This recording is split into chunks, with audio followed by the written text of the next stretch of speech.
I am delighted today to have with me Gary Edwards, co-founder and principal of Golfdale Consulting, a strategic partner here with us at TrustArc, and we're always delighted to have Gary. If you'd like to say a few words. Paul, it is a delight to be here. I think it's my sixth year working with you all. We'll be doing benchmarks every year with you. We've been helping you with your thought leadership around the product and services that you offer and using evidence-based approaches. And today I'm very excited to be with you on this webinar and discuss what we found from this first quarterly survey. First ever we've done this, and it's going to be interesting. Yeah, I'm definitely looking forward to it. I'm Paul Iagnocco, head up customer enablement here at TrustArc, and is one of the data principals here at TrustArc as well. So let's dive in. A couple things, agenda. We're going to talk about the Pulse series Gary was referring to moments ago.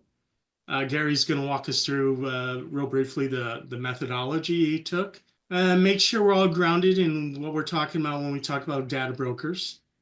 What's the consumer sentiment that is out there today? There's a number of studies, including this one. And some of the key findings coming out of this particular privacy pulse in Q1. Some guidance on some next steps and what you should be doing and thinking about. And then questions and answers.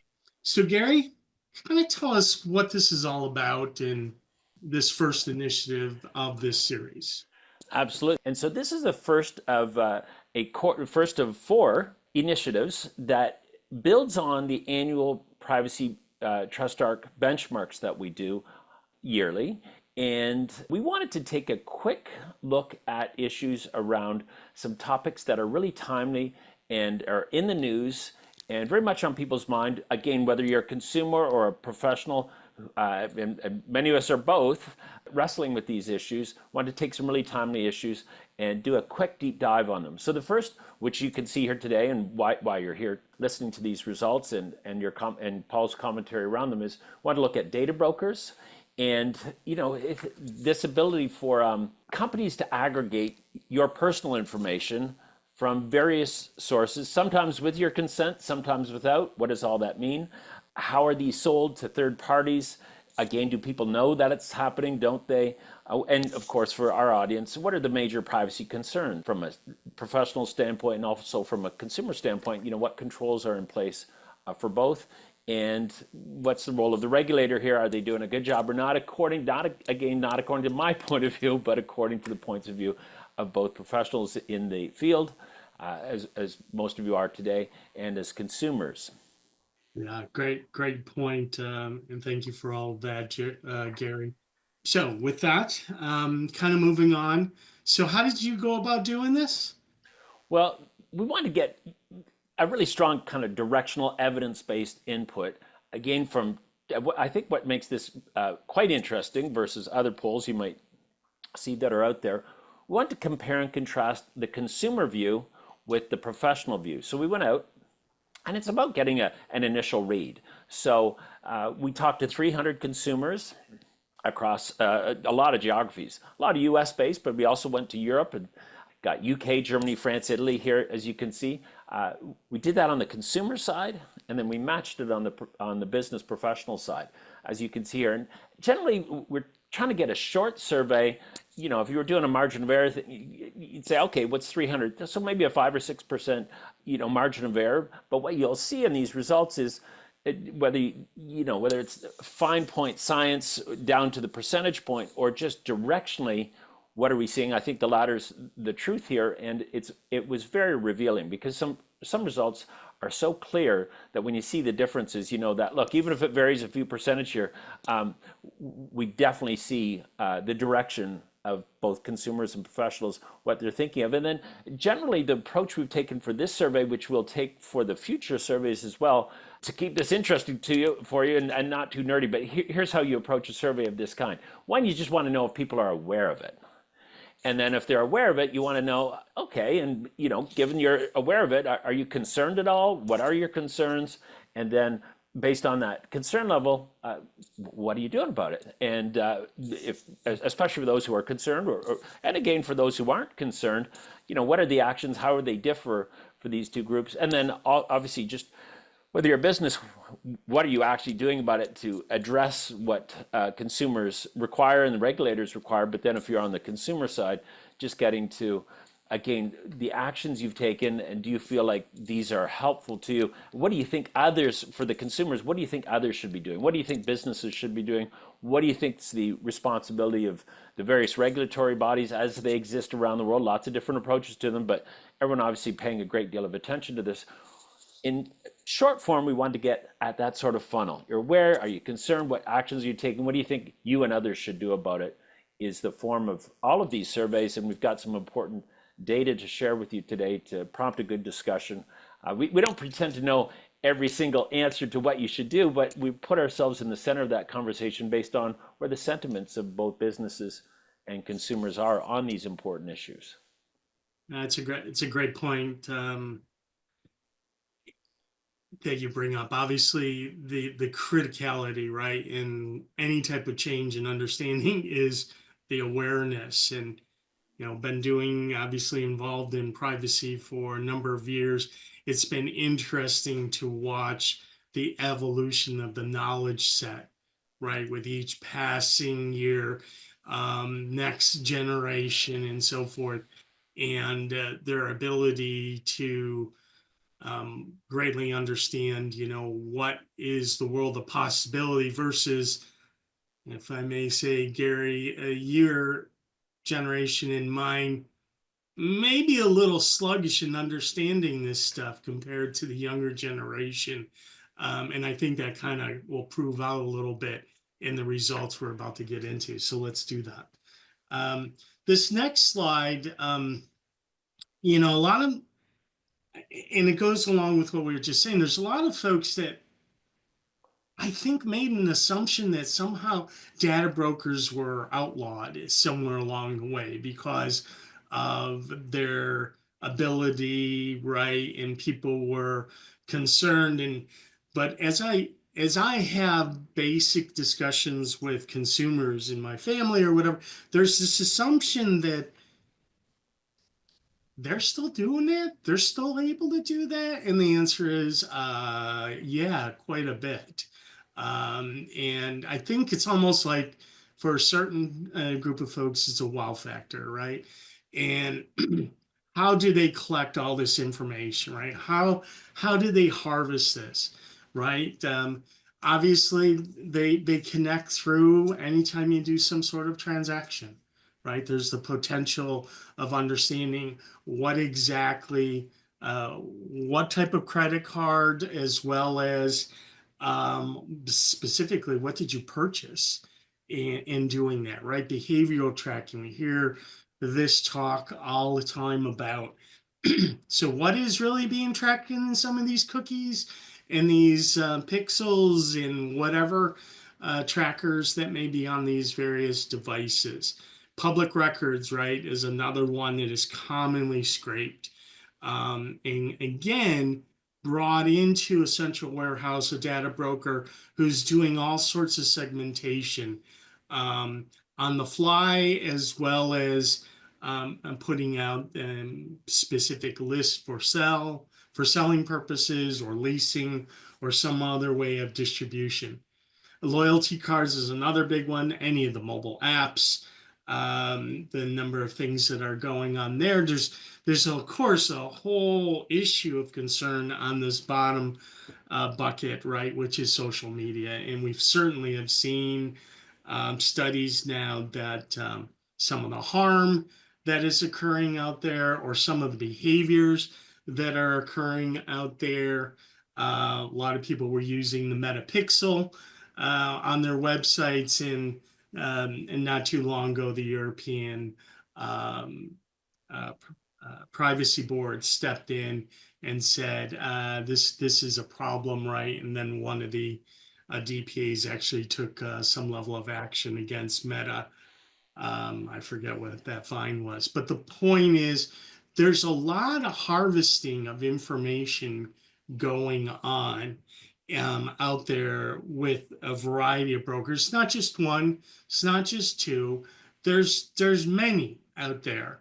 One that I wanted to put here only because this actually startled me, and I'm in the space, right? I don't know if it startled you, Gary. Um, I certainly knew some of this was happening, but I did not know to the scale that this is happening. And so we are looking at car companies. Obviously, these are newer vehicles that have more computers and on board and all various chips and that run all different aspects, but you can see how from your car and how this information gets gathered and shared, some for monetary purposes, some obviously for improvement of their own product line, and so forth, in trying to tailor better experiences, if I could say that. But I just found this to be incredibly eye opening on the various touch points with us in a car in what is going on as we're driving down the road, what could be potentially being shared through a variety of different players. I don't know if you want to comment on that at all, Gary.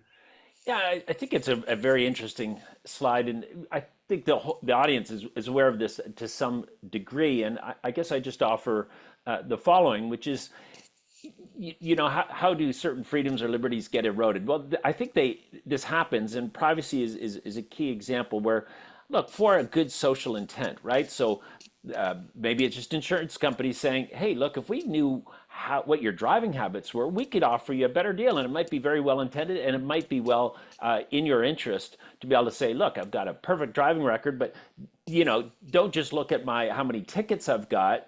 Just look at how the fact that whatever speed I'm driving is the speed I'm supposed to drive. And you can see I don't have any erratic driving patterns, and my car is recording all this stuff. So what if I gave that to you? Would you give me a better insurance rating? And so that sounds like a really positive story, but then you quickly, as the professionals listening must do, think, okay, but what are some unintended consequences of having that data shared? And by the way, did you agree? And what happens if you didn't agree? Do you then not get access to better, to better insurance rates? And insurance is a very good example because, of course, the actuaries figure out things a long time before the rest of us do, which is a good example. I had this discussion with somebody the other day. Before the neuroscientists figured out how the brain develops, particularly among males, Paul, I have to say, to disparage our own, our own group here. Before they understood completely that it doesn't fully mature until about 24, 25, for a couple of decades, the actuaries knew it, and they were saying, no, we're not going to rent a car to a male who's under 21. And for some of it's before the 24 and 25, they were just looking at the accident statistics. They were saying, like, the risk and the reward is such that we'd prefer just not to market to that group, and we'd actually like to restrict it as they did. So that's an example of profiling. It's used for good intent. It makes sense. But now you've got sort of this privacy, I don't know if it's a proper term, but privacy leakage, which is, well, what if we gave them access to all kinds of other data that we may or may not agree to? And so that's the slippery slope. And I'm not suggesting I know the answer, but sometimes we just have to get in the middle of a challenging conversation and then make that public and say, look, I think what we all agree is we live in places, whether you're in Europe or in the US or here in Canada, where you don't want to live under a social credit system where the government is the one deciding should you be allowed to drive, and unless you've done something terrible, and where should you drive and how should you drive. There's some rules, and those rules are set on the road, and then you decide where you're going to drive and how you're going to drive. As long as you stay within those rules, don't harm anyone else, you have the freedom to do so, including then the information that's collected and shared. So I'm just exposing kind of the problem, not suggesting the solution, but somewhere in there are some boundaries around this new digital age and all this information being collected, and the implications for privacy professionals are very real. Exactly. And as you said, right, was all of this, had anyone ever shown you something like this and saying, do you consent to all this? And the answer is no. Right, that we were never shown something of this magnitude, so that we clearly understood Yeah. what was really going on behind the scenes, if you will. Not And saying it's, to your point, I'm not saying there was ever malicious intent, right? Because a lot of it is obviously improving the experience of the vehicle, everything about it. At the same time, perhaps getting some sort of benefit, as you said, regarding insurance back to you as a consumer. But it still leaves open that big question of, did you know and did you consent? Did you agree that all of this was going to occur? And you were going to say something, Gary. Oh no, I was just going to add again, very innocently, so the car's listening, and then it knows what radio stations you're listening to. Yeah. Maybe the political commentary behind that. Maybe that's helpful to somebody who's running a political campaign. There's an election. We just had one here in Canada yesterday. I mean, how much of that information should then be collected, then sold back? So we know, oh, this guy's, listening to these radio stations with this political commentary versus, this gal's listening to this one. How much of that is just, hey, that's my private information. I agreed for you to listen in so that you could choose a better tune that I wanted to listen to. I use that with Spotify. I just love it. The Spotify DJ. Maybe I should be advertising for anybody. I'm just saying things that are done to just say, okay, so here's some other music you might like. I'm like, that's awesome. I love that. But that was the intent that I shared it. I didn't, with the podcasts I listened to, political commentary, etc.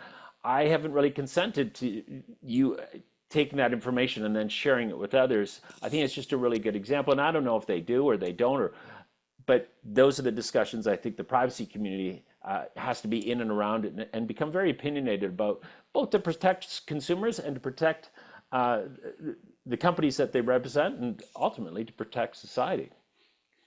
Agree.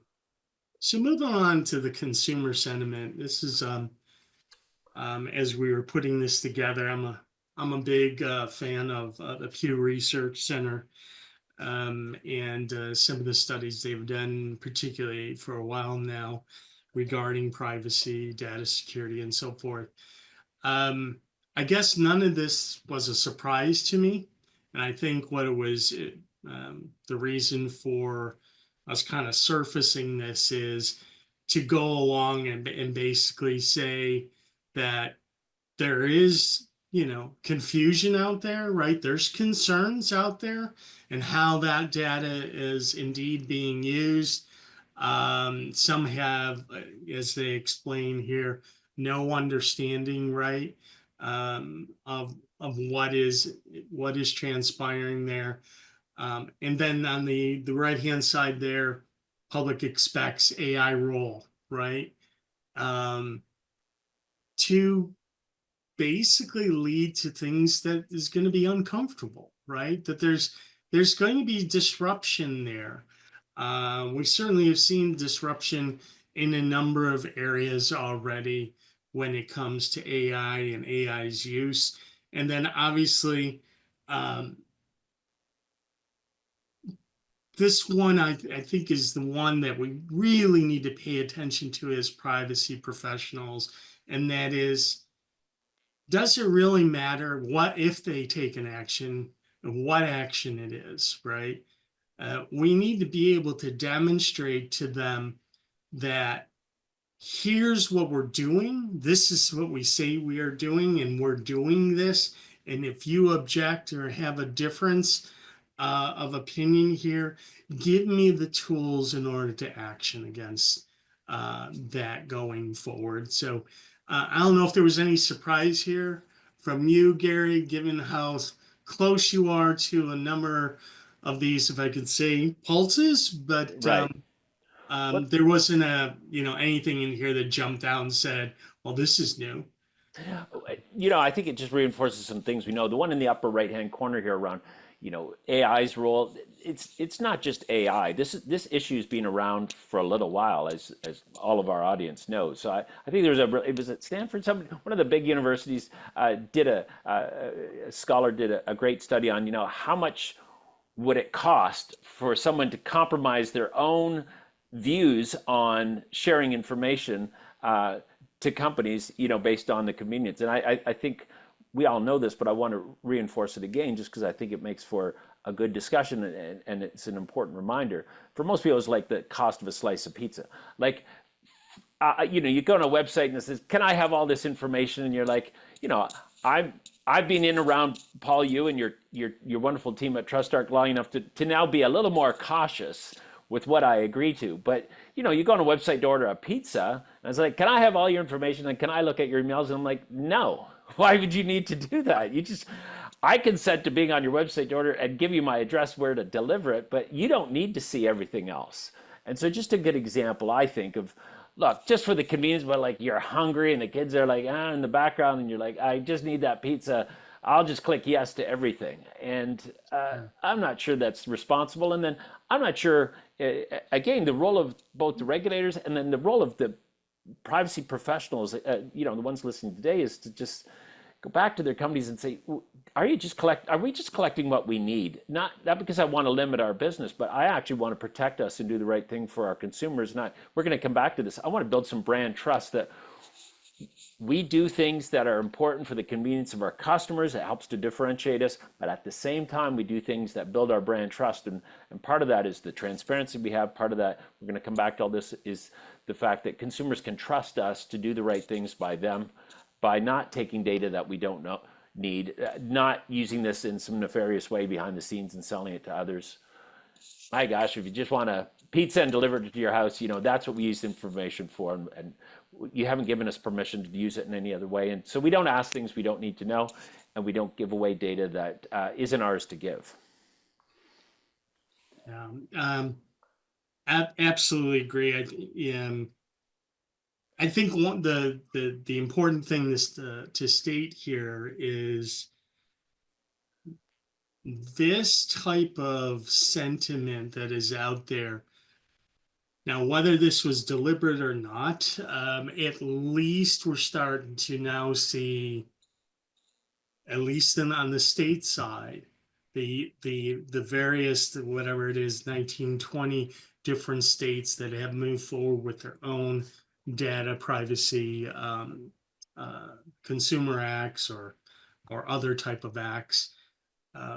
They have, in all of them, the statement of data minimization is now front and center, even though that's been a principle, whether we're talking about GAP or we're talking about OECD, right? All those privacy principles that have been standing for years.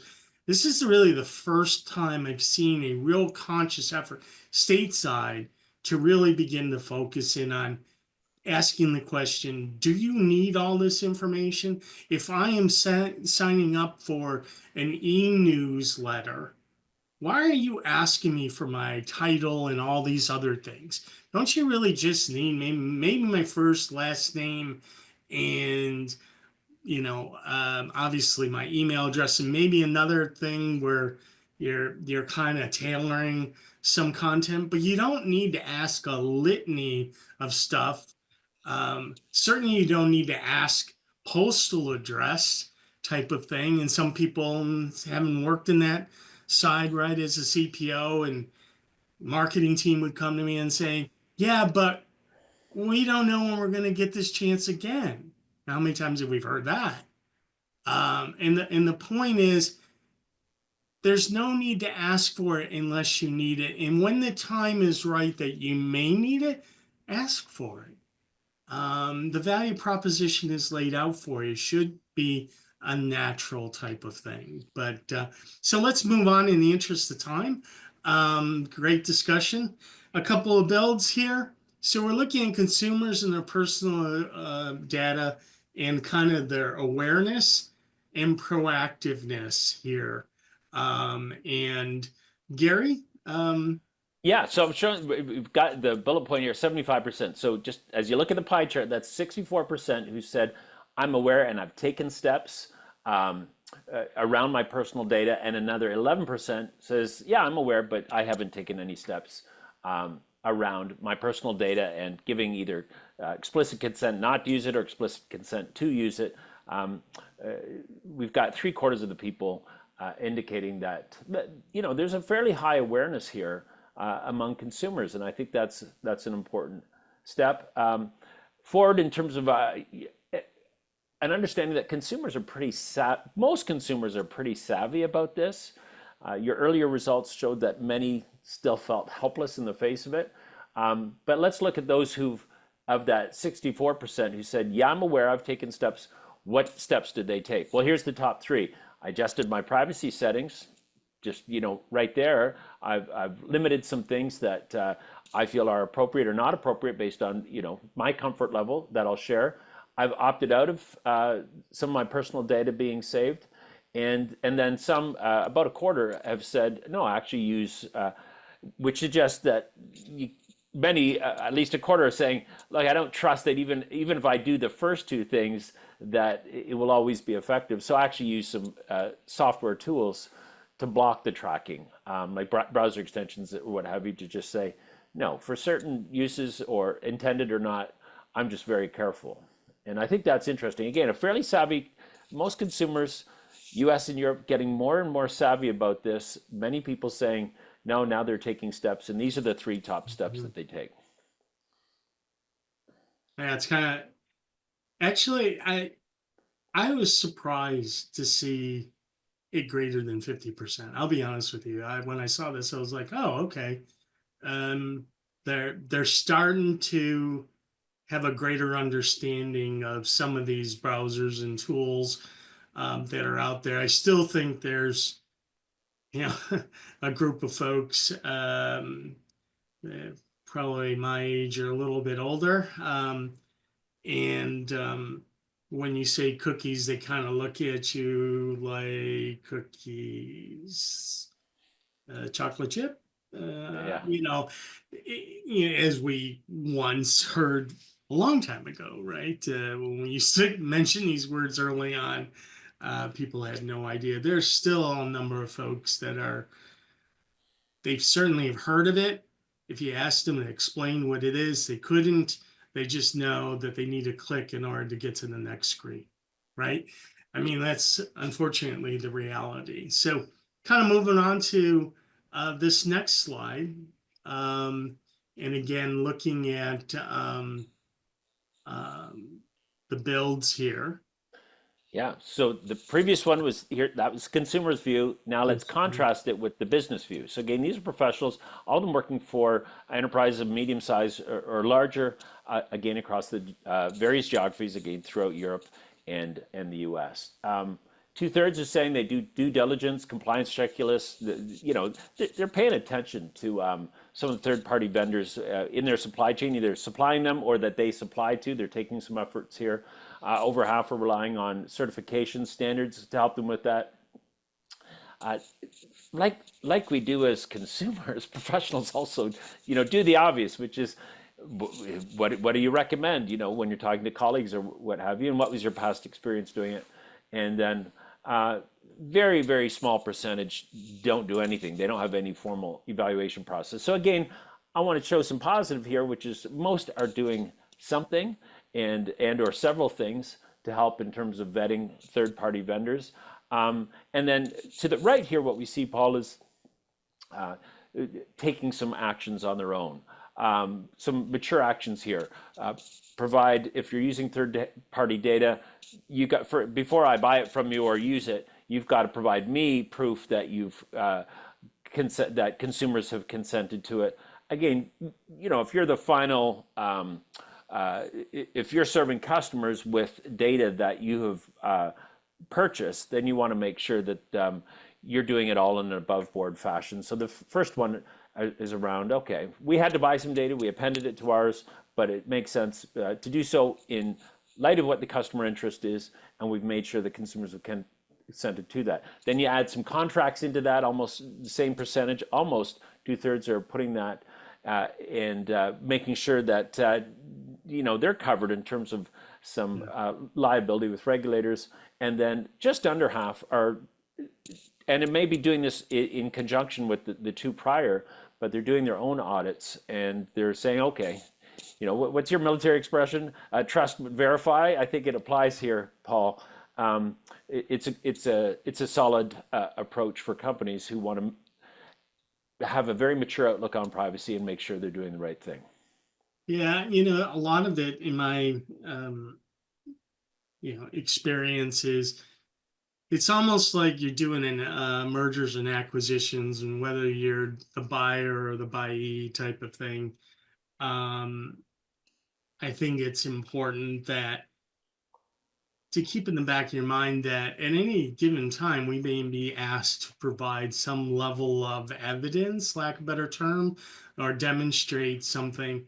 I think I think that really became an eye-opening experience with 23andMe of late, of course, right? Of all this information, at the end of the day, who owns it, right? Is this something that could be a part of a sell, down or sale down the road, or not type of thing? And I'm a big fan in believing that we should always be prepared as though someone's going to ask and do what the right thing is in this circumstance. And that is get as much information as you know on the situation so that you can provide whoever's doing the buying of your information comfort in knowing that you crossed your T's and dotted your I's accordingly.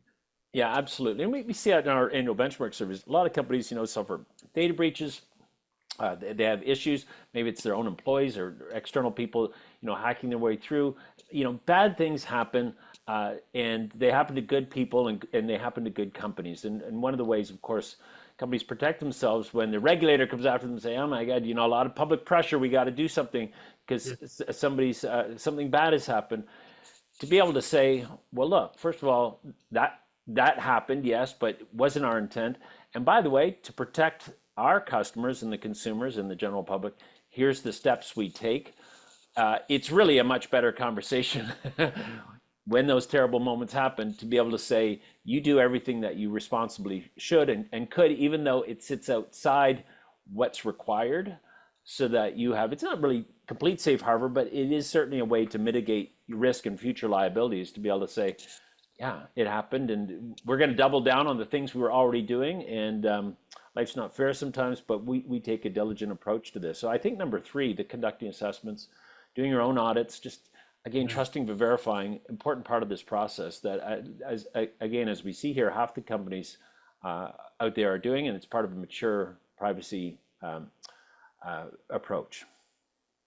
Exactly. Okay, next one. Yeah. Half people are saying just tell us, which seems like a reasonable request. 2/3 want to know when that data is being acquired from someone else. And then this is a funny one because we're also in this kind of and we won't get into it, but it's politically charged environment where people are saying deregulate but also protect me at the same time, which is kind of a contradictory push-pull for those who are in charge of doing something on behalf of those. For all of us, in particular those who are vulnerable. But we do see over 9 and 10 saying, I expect the regulator to be here and to do something, and for us to, first of all, have regulation and to be able to do something so that in this particular area, we're keeping consumers safe. Fine with that. So looking at professionals and informed consent, Gary. Yeah. So we just talked about what consumers were expecting. Again, 2/3 saying, yeah, we've got a formal policy. What's concerned here is you can be, so I'm a very positive person. I think, okay, great, the glass is 2/3 full, but one could also take the view that, yeah, some people have a policy, but, and look, these aren't based on our audits or TrustArc's audits. This is just actually people offering up. So typically in surveys, there's something called like a favorability bias. You want to say something nice about yourself or your company. So usually the results skew higher. But even with that favorability bias in place, if it exists here, we still see like 2/3.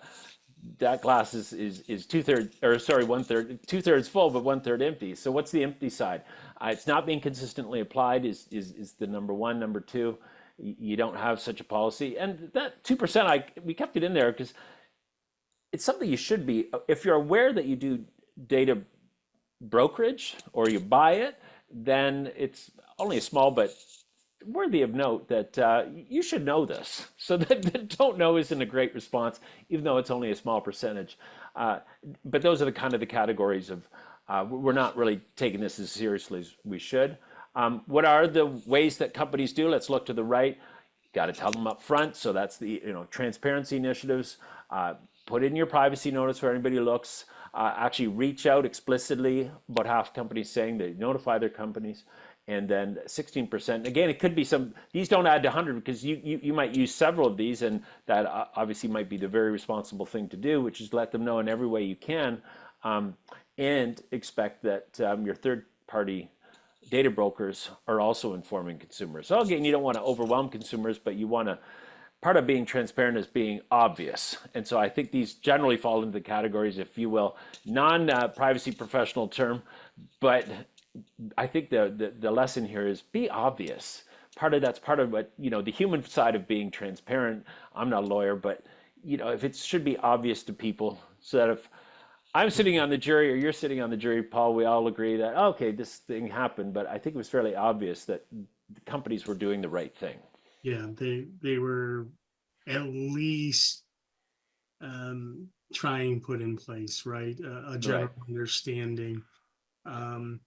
Yeah, my biggest push here, of course, is one, yeah, create the notice policy, whatever, however you phrase it. But more importantly, check it often and make sure it aligns with what you are doing. Too often, a number of I certainly review a lot of these in a given week. A lot of them didn't know that they had a clause in there until I called it out, or thought we were doing one thing and yet it states another. Or the bigger one now, of course, is when you're dealing with whether it's California or many of the state laws, people are just assuming that just because it's a cookie and it's collecting um, IP address or something like that, that somehow that's okay in the sharing of that because it doesn't identify an individual. I just want to point out and remind folks, the FTC has been very clear on this for the US, and that there really isn't any anonymous data in this world anymore due to the machinery that's in place, particularly with big tech, with data brokers, in being able to piece together, right, a big puzzle of a profile. So if you are only collecting IP address through Google Analytics and maybe device ID, and arguably, yes, separated out, I can't tell specifically who that individual is. However, it doesn't play out that way. That information gets passed over, let's say from Google Analytics, passed over to Google, who then takes it and slices and dices this, right, and looks at it from a broader profile. Because then now they just got yet another piece to add to this buildup of information on each one of us that obviously is available to data brokers. So I always just say, just be cautious, make sure you review it frequently, particularly with the marketing, particularly things like cookies and tags and trackers on your devices or your website, to make sure indeed what is being shared is documented and we are transparent about it. So Gary, going on to California. Yeah, California. There's always an interesting. Well, largest GDPs that you're basically have a country inside a country, don't you? A little bit different than perhaps the rest of the U.S., but also just in terms of its size, its GDP. It's a major force, and whatever one's views of it is, and from insider out, California is a major force, and it's been a major force, as everyone on this on this, I was going to say podcast, on this, everyone on this webinar knows, and in particular around the CCPA. And so we asked the professionals, are you prepared? Now you're going to give us a little bit more of the history lesson here, Paul, but it's been around for a while, but still only a third are saying that they're completely prepared. And obviously every year we've seen some modifications as technology changes, the regulations are being updated. You know, only a small percentage, but it's still more than 1 in 10 are saying they're only slightly or not at all prepared. So that's actually, when you multiply it out by all companies, that's actually a fairly sizable number of companies out there who just seem to be Yeah. blithely unaware of the importance of, whether you like it or not. This is if you're doing stuff in California, there could be a lot of risk if you're not prepared for what might be coming your way should something go sideways. So some interesting results here overall. But again, if you want to take a pretty positive view, you got 33% saying completely, 31% saying mostly. So you do have 64% of companies, almost two-thirds, saying, yeah, we're pretty prepared with what they've got and what's coming down the pipe. Yeah. And so let's look at it from country perspective or a regional jurisdiction perspective, if you will. Yeah, so the U.S. Pretty certainly in terms of technology, U.S. is always not always, but typically at the forefront of so much innovation, and but along with that comes a fairly savvy consumer base. So this is the consumer view, but you've got half or more, just over half, let's just say half of U.S. consumers saying they'll adjust their privacy settings versus just a third of those in Europe. You can see across the board here, I won't read through all of them, but you can just see more proactive steps being taken in the U.S. Than in Europe. Correlation, of course, is not causation. Maybe Americans feel they need to, and Europeans more rely on the professional business side to take care of it, so they feel they don't need to. But in any event, you can see that certainly U.S. consumers are taking more steps than are the ones in Europe. Yeah, at first I was surprised by this when I saw this, right? And went, wow, is that really true? Because Europeans seem to be far more invested, if I could use that term, regarding privacy. And as you mentioned, there's a lot of history behind this. Obviously, how information was used against populations in World War II. But then I started thinking about it because the EU has been on the forefront of a lot of this. Not saying that they own it, right? I don't agree with that.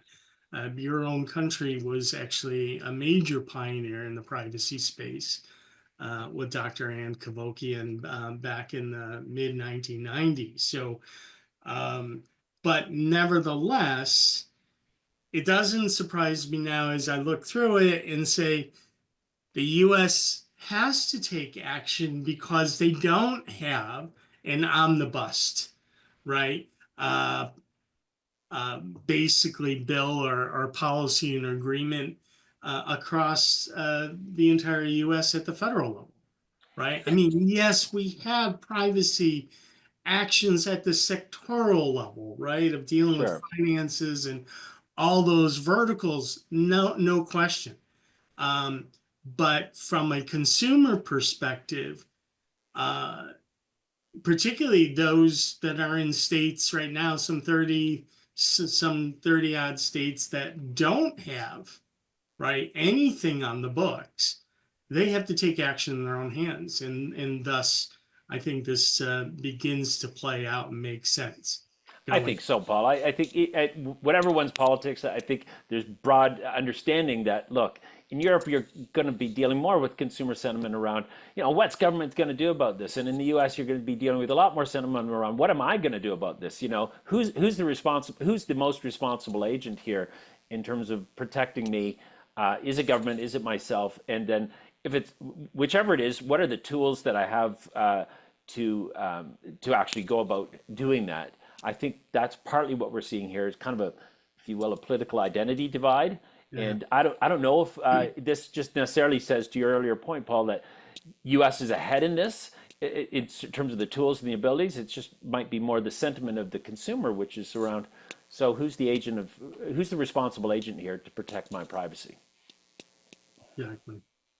So we have about 5 minutes left. Wanted to kind of go through this with you, as we were going through a lot of information very quickly. And of course, you will have full access to the video of this plus the presentation deck. So all of this is coming your way for by joining us today. So thank you for that. We wanted to kind of put in some mile markers of things to be, if you're not already, to be considering. Number one, if Honda didn't tell us anything, the Honda case in California, it told us don't make getting access to individual rights onerous, right? Keep it simple. If it takes you 5 steps to get in the system, it should take you 5 or less steps to get out of the system. We shouldn't have an overburden to undo something. So keep it simple for the consumer in their exercise of the various rights. And don't think all the rights are the same, please. There's a really big misunderstanding out there, and that people are thinking that there's, that these individual rights in the States, in GDPR, they're all the same. That is not true. There are some core, that maybe 4 or 5, that are same across just about every jurisdiction, but we're seeing a lot of splinter areas coming about, including things in Minnesota where you now can challenge, if you will, how the business created a profile or identity about you. You can challenge those results. No other state has that on the books, but that is an individual right for people in Minnesota. Transparency, we've been talking about over and over, right? And having a way to kind of showcase this. We certainly provide, but there's others that provide. And I think it's a really nice idea. You're starting to see these privacy or security hubs or trust centers or trust hubs or whatever. The idea is everything is in there, keeping it simple for the consumer or the customer to access and to understand a little bit about what you're doing in the privacy data security space. Policies mentioned before, make sure it is clear and that it is doing what you say it's doing.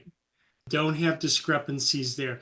Try not to have overly ambiguous information, right? Where you have to read it 3 times and you still don't know exactly what it's saying. Try to minimize that going forward. Consent is really the way everyone agrees, if you will, on a path forward as far as regarding someone's personal data.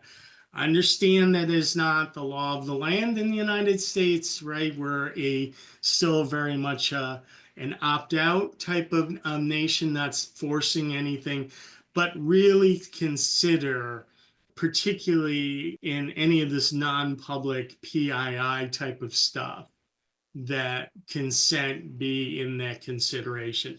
And then the last thing is regarding commitment. I was on a call recently for a utilities company, and I was surprised to finally hear the words, we're recording this not only for quality assurance, but for your right to privacy. And I was stunned. Wow. I thought that was a brilliant move by the company. But a lot of times, right, we get in these situations and it gets argumentative about, well, why don't you have this? You just talked to me about this and blah, blah, blah. We need to start being able to say, hey, the reason why we didn't write that down or collect that is for your privacy. If you say those words, you're demonstrating, obviously, your concern about their privacy. And that in itself, as we have learned, could be the difference in them buying from you or passing on you as they go forward. So we're out of time, Gary. Well, Paul, just a final comment from me. A sneak peek at our privacy benchmarks. The annual survey comes out. It's going to be out within a month. Hopefully, you and I get to go, or others get joining that conversation. The number one thing that we found this year, as we did in previous years, having a mature approach to privacy helps to build brand trust. I just wanted to end with that, to build on your earlier comment, and also to thank you, Paul, for having me here today. It's always a pleasure, Gary. Thank you for all the work you do for us. And thank all of you out there for joining us again, and have a great rest of your day.